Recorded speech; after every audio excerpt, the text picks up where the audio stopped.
This week was a bit slower on new releases. However, after the Chris Stapleton review, I've been in a bit of a bluesy, old folk rock kind of mood. And then I remembered, didn't Neil Young have an album this year? I look it up and it turns out, yeah, he had one come out actually on my birthday earlier in the year. How perfect. Here is Homegrown from the one and only Neil Young, and here we go.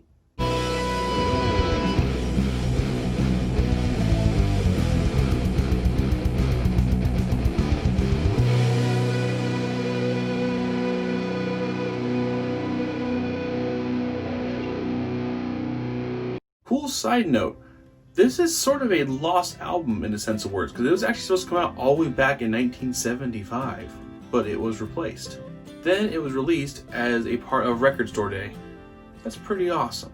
Separate Ways. Instantly, you're transported back to the time when this was made. There's something about this sound that you just cannot replicate in today's recordings. The bass in the forefront pushing the very somber sounding rhythm forward.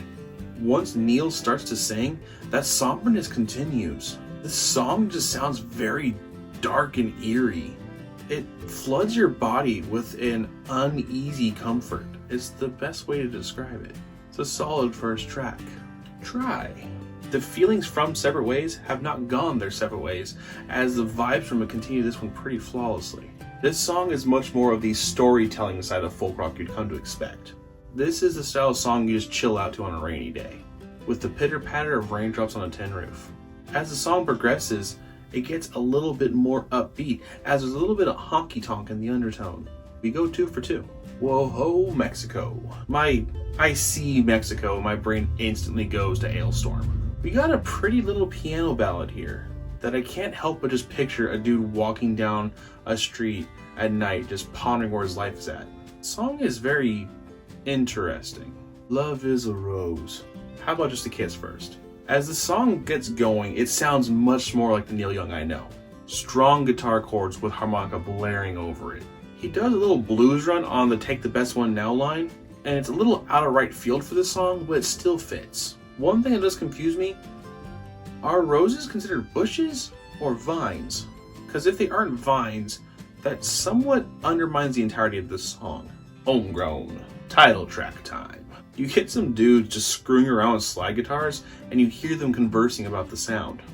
It's a silly style of opening you just don't get that much anymore. The one I actually really think of that comes up first is Custer from Slipknot. I'm fairly positive this song is just a jam session. They just went, hit record real quick. If that's true, this is a really solid jam session, no doubt.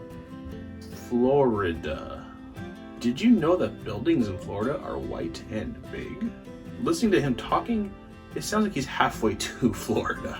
As he's talking, there's a super creepy, unsettling feedback and scraping noise going on underneath, and it makes me glad I'm listening to the speakers and not headphones, because if I had headphones on, it would have been very unpleasant.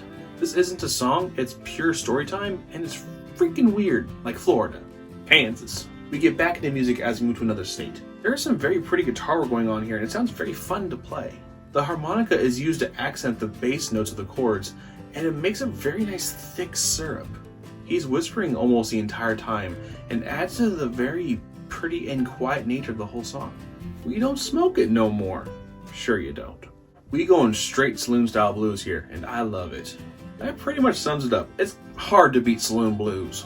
We get about 2.5 minutes of just straight jamming, and what's not to love?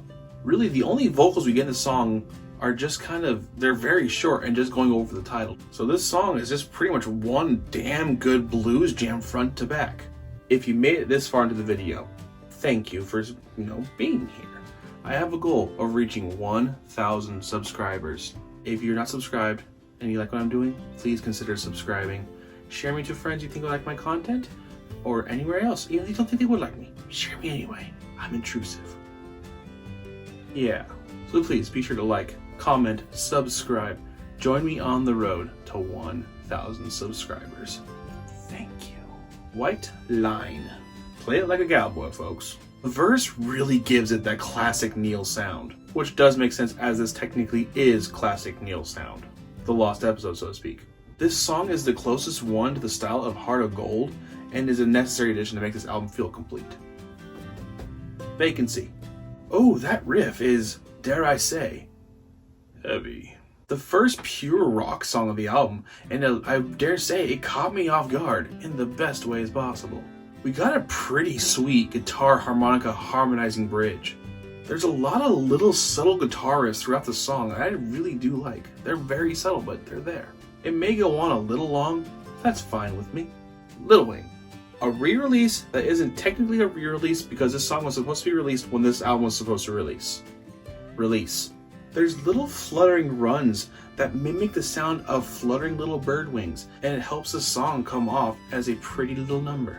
Star of Bethlehem. Little more saloon style blues, but a much more laid back version of it. The song definitely leans more towards the country side of folk rock though. After the first verse, it starts to pick up a little bit more. It makes you feel like you're just out riding along with your horse. It leads to a point I can make about this entire album, as nothing is crazy, but it makes you feel a certain way. Which leads me to, while there's nothing too groundbreaking here or overly impressive, this album is a literal time capsule, and it makes you feel like you've been transported back into 1975. That's 45 years ago, people. It's really hard to describe what it is, but this album makes you feel a way that only Neil Young and other classic rock acts like similar to him can make you feel. You don't know what it is, but you know what it is. And it is something that you need to experience for yourself if you have not already done so. So on that merit, this album definitely deserves, give it a spin. Take care.